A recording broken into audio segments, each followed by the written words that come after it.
Procrastination is not laziness. It's emotional avoidance. And today I'm going to explain to you what it is, why it happens exactly, and give you the 6-step method to not only beat procrastination today, but every day for the rest of your life. Starting with the what. I have procrastination here listed as emotional avoidance, temporary relief, and what happens when your dopamine is low. Now, why do I say that? I say it's emotional avoidance because it happens when you're trying to escape fears, feelings of uncertainty, heavy tasks, stressful tasks, overload management. And the reason why I say this is because your brain marks those feelings and thoughts as a threat. And it activates the threat detectors in your nervous system, which tells you that we can't do this right now, we should do something else right now, this doesn't feel that good. And all these things, their alarms are going off. And you decide to do something else instead. I'm not going to do my homework, I'm just going to go on TikTok for 10 minutes. That gives your nervous system that small set of relief. Remember, temporary relief. But the thing is that relief is one of the things that gives you dopamine. So you're tricking yourself into thinking you're doing the right thing. And that's where the loop happens. I don't know if you can see this, but I drew relief gives dopamine, and I tried to draw a loop because that's the trap right there.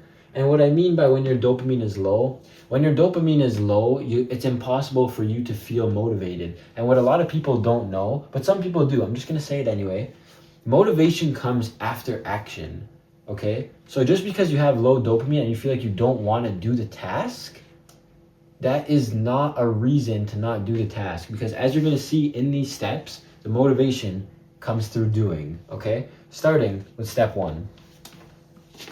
So for step 1, I have articulate. And I think articulation is one of the most important things you could do, not only in terms of procrastination, but for your everyday life. Journaling, having conversations, expressing yourself, yada, yada, yada. But when it comes to procrastination, you need to know what and why. And what I mean by that is, what would I rather do instead, and why do I want to do that instead? Because once you write that down, or once you discuss it with someone else, not only in the moment through reading your writings or the other person responding to you, but even if you reread your writing the next day or a few hours later, you will see the problems right there.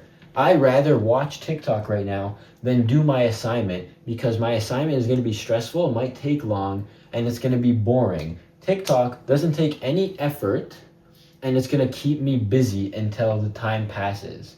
Just reading that or just saying that to another person, you will be disgusted, or they will tell you, what are you talking about?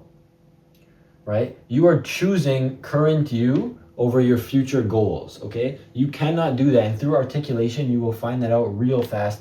And that is step 1 to beating it. I also have fill gaps. And what I mean by fill gaps is the same thing I just said. Your brain, when you don't express yourself or speak out loud, when you don't bring your thoughts and feelings into the real world, your brain skips over gaps that it doesn't like.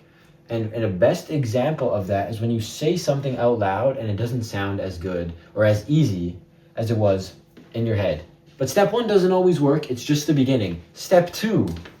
When it comes to step 2, I have plan or plan ahead, as long as you have some type of system in place. And the 3 reasons I have for that are the deadline psyop.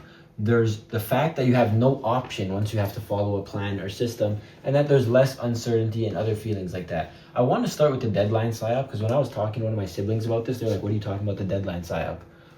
When you give yourself X amount of time to do a task, it will always take X amount of time.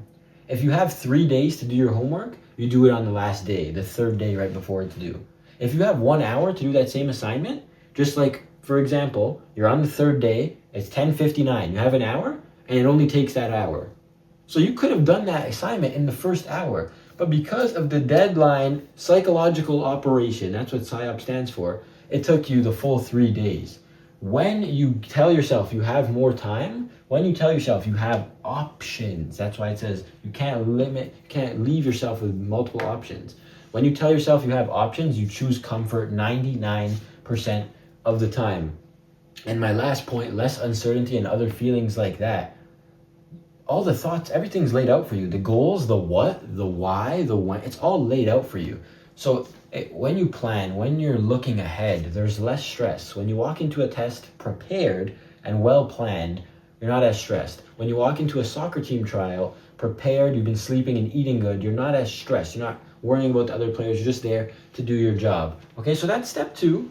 right? And now we have step 3, which is step 3, break the ice. And the 2 points that I have under break the ice are, this one is very, very important. The brain hates starting things, not doing things. And there's multiple reasons, of course, why the brain hates starting things. But a big reason for that is, again, the feelings of uncertainty, failure, judgment, all of the stress, all those things.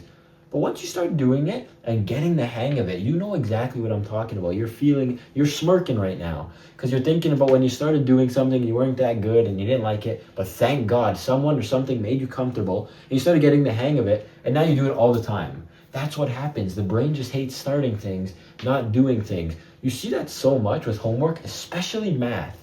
I noticed getting older, a lot of people say they love math when they understand it. And that's because the brain loves doing things. It loves being stimulated, and especially loves dopamine, which leads me to my next point. This is a huge dopamine trick. And I'm not one to just say tricks and tips and tricks and this and that, but just by doing 1 minute of whatever the task is, just by doing the first part of your assignment. I'm not going to do my whole assignment right now. I'm just going to do the first question. You get a little bit of dopamine after you do that question. You feel good. Now you want to do the other one. And you turn it into a game. Okay, let me do the next one. And it just becomes fun and challenging and stimulating. And you continue to do the task. Which leads me to my next point. Now, this one I actually got from Dr. Huberman himself through research. This is a fantastic point. And it's just do something harder. Okay, so the brain doesn't want to do homework right now, but this one takes discipline. Remember, okay, you don't want to do your homework? Go do something that's harder than your homework, so then doing your homework looks like a good idea. The words sound so simple, of course, the action is hard. But for example, you don't want to do your homework right now. You don't want to do practice for your piano lesson right now. Go take a cold shower. That's the example that I have here, cold exposure, because cold exposure to majority of the population is very hard. Right? Once you get used to it, it's not that bad, but every single day, even if you cold shower every single day, when you get underneath that water, that coldness will shock you and wake you up. So you do cold exposure or anything else that you consider very hard, it makes your homework not that bad. It makes this not that bad. It makes working out not that bad, okay? But one thing, this is contextual, because the dopamine system isn't the exact same for every single situation, every single day. So there's going to be a day where you are blistering hot outside, and cold exposure is not that bad. You want to come inside and take a freezing shower. So on a day like that, cold exposure might not be your go-to guy. Remember, this is contextual. Leading me to point number 5. Isolate yourself from distractions, mainly these devices and even people if you have to. Let me tell you something. The availability psyop. You do not need to be as available as you are, even if there is an emergency. Because what people don't think about is that there is actually professional people to deal with emergencies. Police, firemen, ambulance, and so on. If there's a serious emergency, yes, somebody may want to call you. You might be their person. But you're probably not better suited than these professionals in majority of cases. And the harsh truth is, a lot of the things that are distracting you are going to be there long after this task needs to be done. Your phone is going to be there, that video game is going to be there, that Netflix show is going to be there, unless Netflix says disappearing next week. Then okay, maybe watch it, okay? Because sometimes you will procrastinate, and sometimes that Netflix movie disappears next week, which leads me to my final and favorite point. Forgive yourself. I was going to draw pointers under this, but I'm just going to ramble. I drew a heart because I love you. I love myself. You need to love yourself. Forgive yourself. You're a human being. You will procrastinate 100% of the time. But if you don't forgive yourself for it, it's just going to make everything in your life harder. When you have the ability to continuously forgive yourself, you have the ability to continuously fail. And those who fail faster succeed faster. You can search that up. I do not need to explain that to you. The more you fail, the more you learn. But only if you're happily failing and not avoiding the shame. Okay? You fail, you own that failure, you intake that knowledge, you bring it to your next challenge, and you win. If you don't win, then you go to your next challenge with more knowledge. You understand what I'm saying? More failures, more success, down the line. And the best example I want to give you of just forgiving yourself, because you're human, you're not perfect, is you've been eating, I'm 20 something, right? I'm early 20s. I've been eating food for 20 odd years. When you bite your tongue, you don't make a big deal out of it. You just go, whatever. But you keep eating the same, and you don't knock yourself for it. You don't call yourself an idiot. You don't do anything along those lines. You forgive yourself, you keep going, and we're all basically professional eaters at the end of the day. Take that to your other points of your life. Procrastination is a human generality. It happens, okay? Accept it, but understand what it is, why it happens, and these are the 6 keys to beat it today and forever. Go out there, do what you want to do, be who you want to be. I love you. Thank you for watching this, and I'll see you very soon. Also, this is not the same day as the other video. I just love this sweater. I forgot to say that before. Take it easy.